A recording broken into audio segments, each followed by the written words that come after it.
Hi, welcome. It's time for a children's book reading by a candidate, and I am a candidate. My name is Susan Buchser-Lochocki, and I am running for President of the United States as a write-in candidate, and I'm unaffiliated and unregistered. Welcome. So I want to get back to the Who Was Susan B. Anthony book, this one.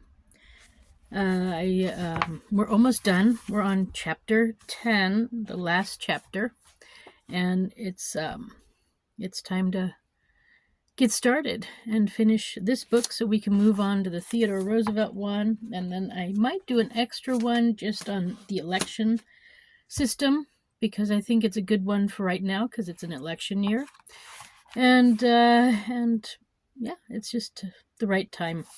So let me continue.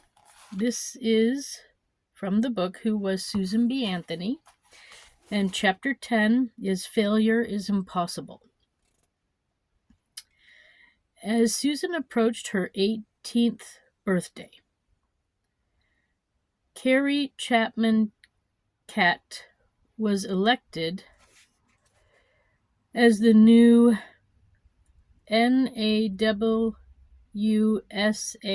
president. When the election results were announced, cheering filled the room. It was followed by a heavy silence at the thought that Susan B. Anthony was stepping down. Oh, that's why it doesn't make sense. I said Susan B. Anthony at her 18th birthday, but it says 80th birthday. I'm sorry. That's my dyslexia. So now it makes sense because she is supposed to be older in this chapter. So I was wondering why we are going back to her 18th birthday. Anyways, 80th birthday. So that makes sense. That now she's going to be stepping down. And 80 is a long time to live. Although she would never leave the group, an era had come to a close. Even Carrie Chapman Catt said, Miss Anthony will never have a successor. So here's this one, and that's from the last chapter.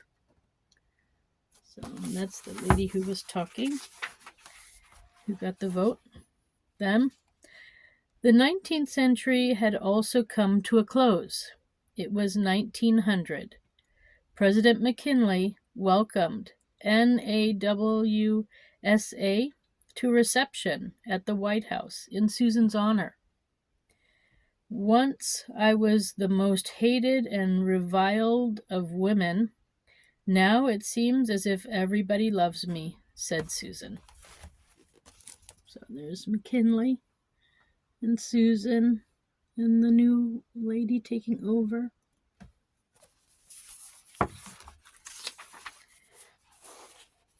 That fall in Rochester, Susan had a stroke. For a week, she couldn't speak at all. For a month, Mary cared for her constantly.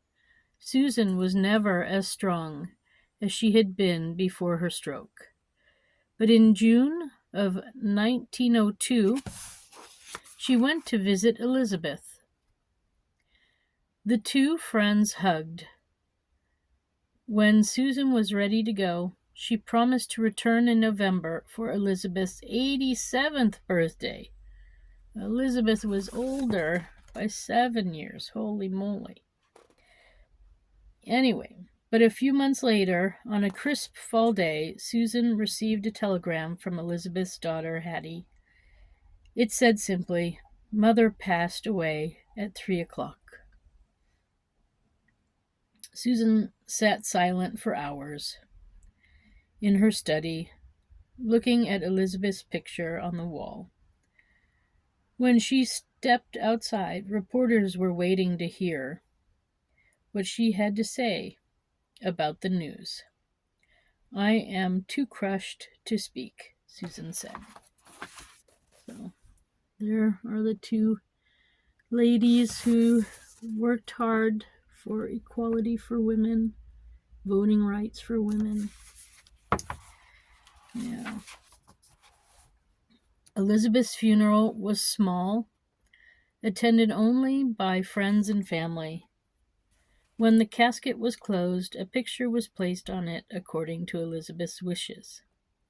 It was a picture of her best friend, Susan B. Anthony.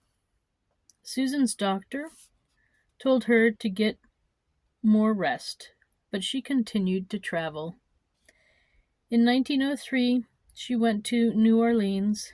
In 1904, she went to the International Council of Women in Berlin, Germany.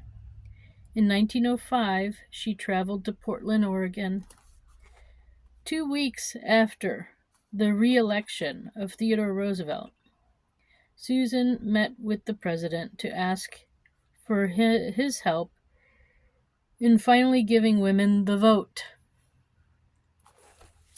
Mr. Roosevelt, she said, leaning forward in her chair and grabbing his arm, this is my principal request. It is almost the last request I shall ever make of anybody. Before you leave the presidential chair, recommend Congress to submit legislature a constitutional amendment which will enfranchise women, and thus take our place in history with Lincoln, the great emancipator. So here is Susan with Theodore Roosevelt having that discussion. Roosevelt reminded her that he had spoken in favor of women's rights in the past, but he did nothing to help her cause now. He said congratulations when she turned 86, but Susan was not impressed. When will men do something besides extend congratulations? She said. I would rather President Roosevelt say one word to Congress in favor of amending the Constitution to give women suffrage than to praise me endlessly. At the end of the evening of her birthday celebration, Susan was asked to say a few words. She stood beside activist Anna Shaw.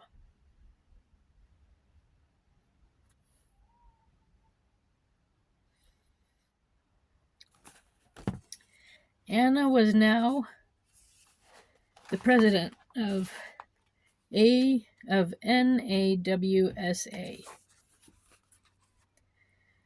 Susan leaned on the younger woman's shoulder to stand.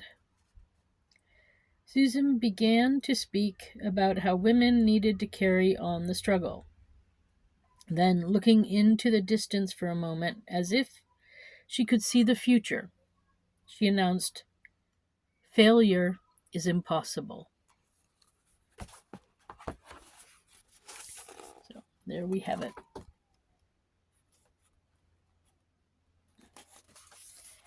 Failure is impossible. Those were the last words she ever spoke in public. She returned home to Rochester, New York, too weak to climb the stairs. She was helped to her bed. She was surrounded by her friends and her sister Mary. One night, Mary sat next to Susan. Anna Shaw sat at the foot of the bed. Susan began to speak the names of women she had known. Some Mary recognized as family, some Anna knew as fellow suffragists. Some were people known only to Susan. They all seemed to file past her dying eyes that day in an endless shadowy review. Anna Shaw said later, and as they went by, she spoke to each of them. Susan lay her cheek on Anna's hand. I know how hard they have worked, she said. I know the sacrifices they have made. With that, she closed her eyes. On Tuesday, March 13th, 1906, Susan B. Anthony died. She never lived to see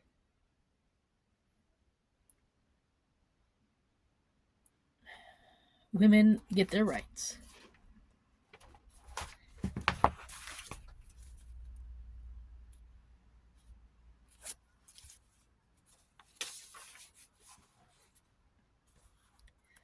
To vote. So she never lived to see women get the right to vote.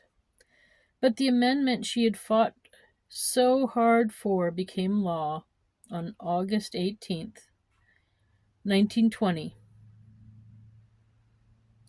It was the 19th Amendment to the Constitution, but many simply called it Susan B. Anthony's Amendment. Without her, it would never have happened. So, this is why we get to vote today. But I will say, if you read the Constitution, we actually had the right without the amendment.